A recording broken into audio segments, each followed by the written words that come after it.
Everyone notices loud love first. It speaks before anyone asks. It promises before anyone needs proof. It calls itself deep, loyal, endless. Many people trust it because it sounds so sure of itself. But loud love often loves the sound of its own voice. It likes to be watched. It likes to be praised. It likes to hear its own promises spoken out loud.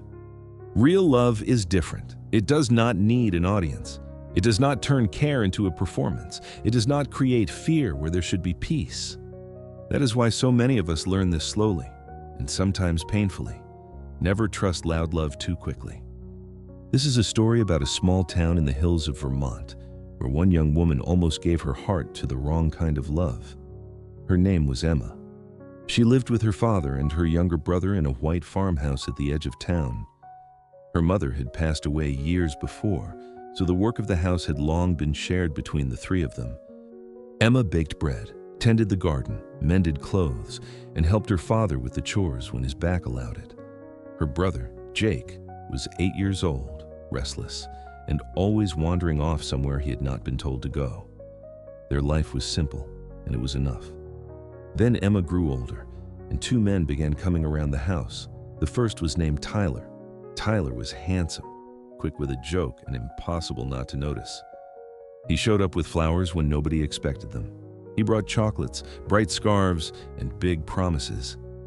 If Emma carried groceries in from her truck, he rushed over to take the bags from her hands, especially if someone else was watching. "There is no woman in this town as wonderful as Emma," he would say, loud enough for the whole porch to hear. The neighbors smiled.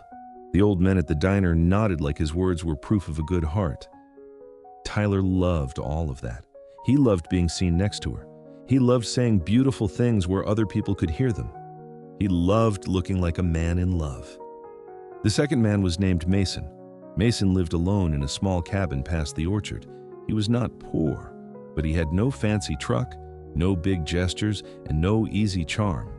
He worked with wood, he built cabinets, fixed fences, repaired porches and old barn doors.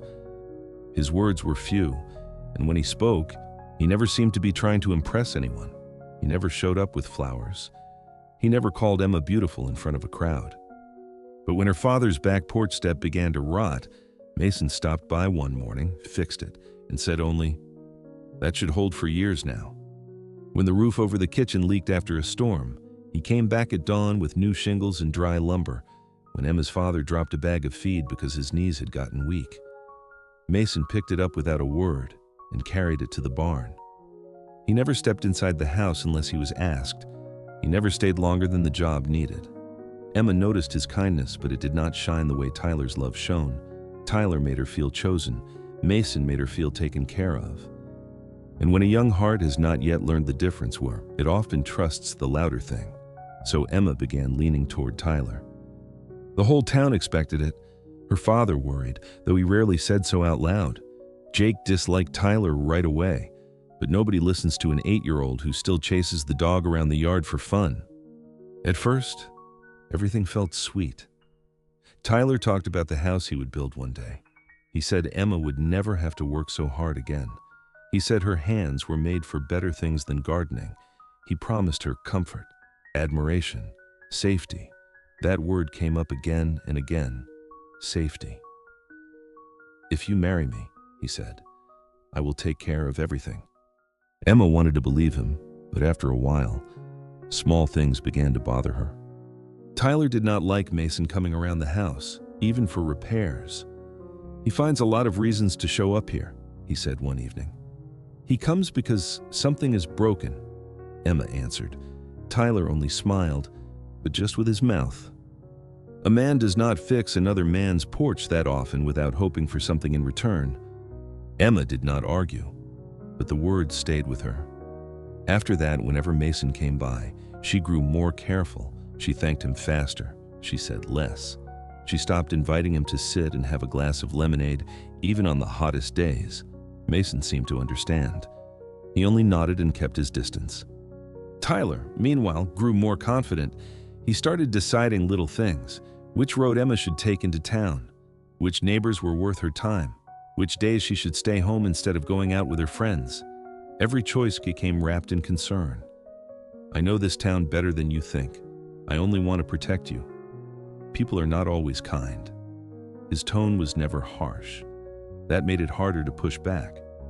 Still, whenever Tyler left, Emma felt tired in a way she could not explain. Whenever Mason left after fixing something, the house felt calm. She noticed it, but she did not yet understand why. Then the day came when everything became clear. It was a Saturday afternoon. Emma had gone out to check the mail.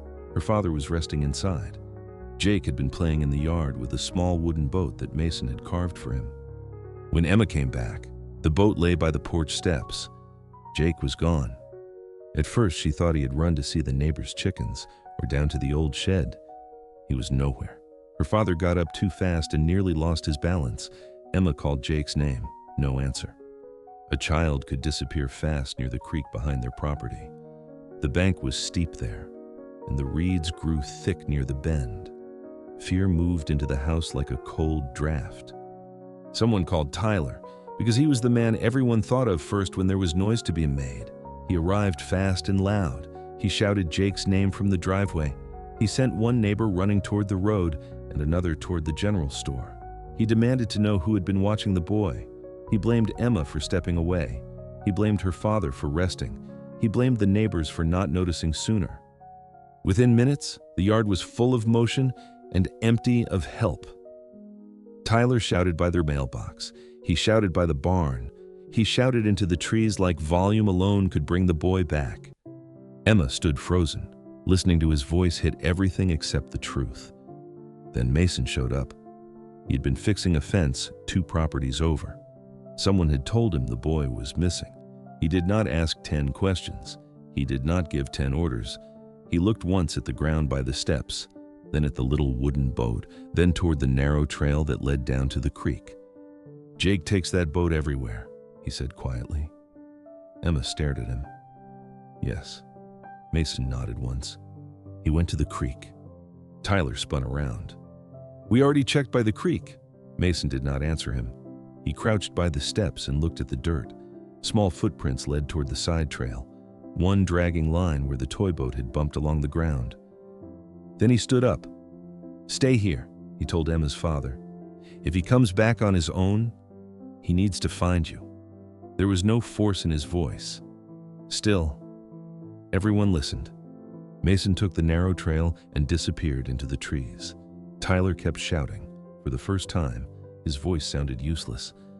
The moment stretched out. Emma felt every second of it. Then, from beyond the bend, she heard something that was not panic. A child crying once, a man's voice, low and steady. Footsteps coming back through the brush. Mason returned, carrying Jake on his shoulders. The boy was soaked to the knees and shaking, but safe. He had slipped near the muddy edge of the creek and gotten stuck, too scared to climb back out through the reeds. He had not fallen into deep water. He had only gotten trapped in his own fear. Emma ran to him and held him so tightly that he started crying again, this time from relief. Her father covered his face with both hands. Nobody in the yard said a word. Tyler tried to recover first. "You should have told someone where you were going," he said to Mason. Mason looked at him calmly. "I went where the boy had gone. Nothing more. No bragging, no lecture about what he had just done." He set Jake down gently and checked the scrape on his knee. That was when Emma finally saw the whole truth. One man had filled the yard with fear and called it caring. The other had brought the child home and barely said a word. Her eyes moved from Tyler to Mason, and the difference between loud love and real love became too clear to ignore. Tyler loved being the center of every moment. Mason cared about who needed help. Tyler wanted to be seen saving someone. Mason wanted the boy to be safe. Tyler's love made the air feel tight. Mason's care made it easy to breathe. A few days later, Tyler showed up with flowers and explanations. He said fear had made him harsh. He said love had made him wild. He said only a man who truly cared could burn that hot. Emma listened quietly. Then she handed the flowers back. "What is loud is not always deep," she said. "And what is calm is not always small." Tyler tried to speak again. but she was already closing the gate. She did not marry him. Time passed, her father's knees grew weaker, and Mason kept coming by whenever something needed fixing, always asking before he stepped inside, always leaving room where someone else might have taken over.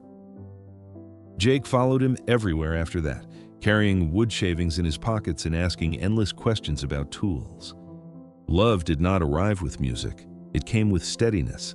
It came with a man who noticed what was needed without ever turning it into a performance. It came with peace. Many of us still make Emma's first mistake. We trust the voice that promises the most.